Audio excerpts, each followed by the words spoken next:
The world has gotten much more complicated and much more difficult for corporations and other organizations.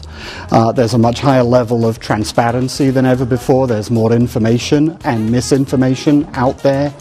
It travels around the world far faster than it ever did. So today, a crisis in a small country becomes a global crisis very quickly.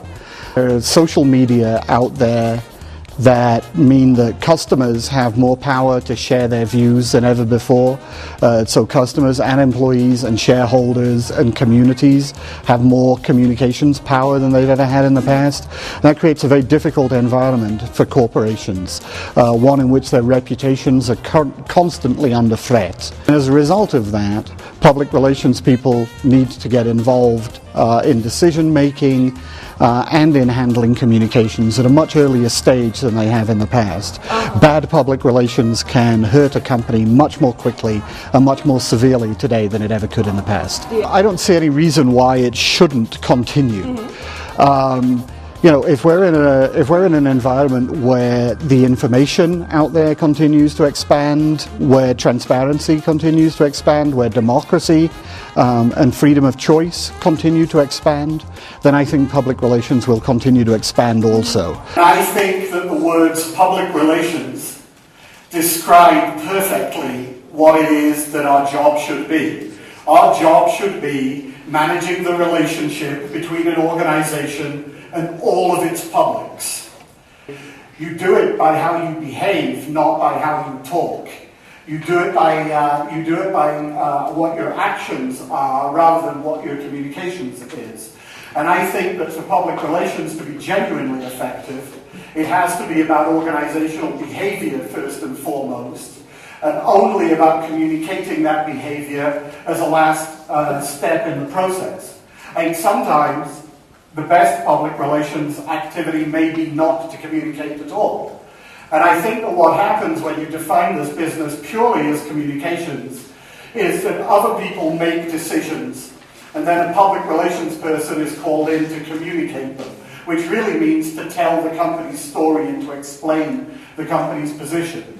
I think that public relations has to be involved in setting policy, not merely in communicating it. And I think that if you're talking about building relationships with the public, that's a fairly obvious part of it. The only problem I see is that the public relations industry is not very good at a couple of things. It's not very good at recruiting the best talent. It hasn't done a very good job, ironically, of building its own image and reputation.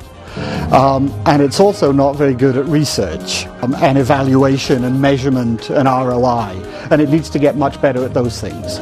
Last year was clearly a very difficult year for everybody, for public relations people and advertising people, and the global economic crisis created a very difficult environment for everybody.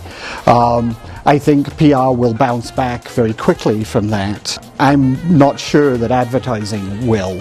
But I think PR will. The only potential problem that I see going forward is that I think there will be more competition for PR people from management consultants and others who think that they can do the job just as well. And if the industry doesn't address some of the big pressing issues, then I think we could have some problems. We try very hard to nudge the industry in the direction we think it needs to take, but there's an English and American phrase that says you can lead a horse to water but you can't make it drink, and the PR industry is very reluctant to drink. I think 5 years ago it was quite possible to believe that your brand was everything you told people about your products and services.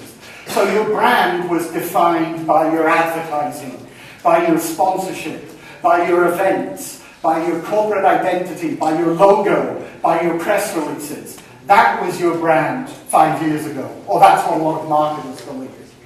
Today, your brand is all the conversations people have about you when you're not in the room. Your brand is all the things that people tell each other about your company, your organization, your country, your government, when you're not listening. And that's what makes up your brand. And in that kind of world, if your advertising isn't authentic, if it isn't honest, if it doesn't have integrity, if your public relations isn't authentic, there's nothing that it can do to overcome the brand messages that are being communicated by people who know your organization? I think that social media in particular are much less forgiving of the kinds of corporate behavior that we've taken for granted. So if you put out a statement that sounds as if it was written by a lawyer, for example, you're going to be criticized very heavily for that in social media. If you are slow in responding, you will be criticized much more severely. So things will happen much more quickly.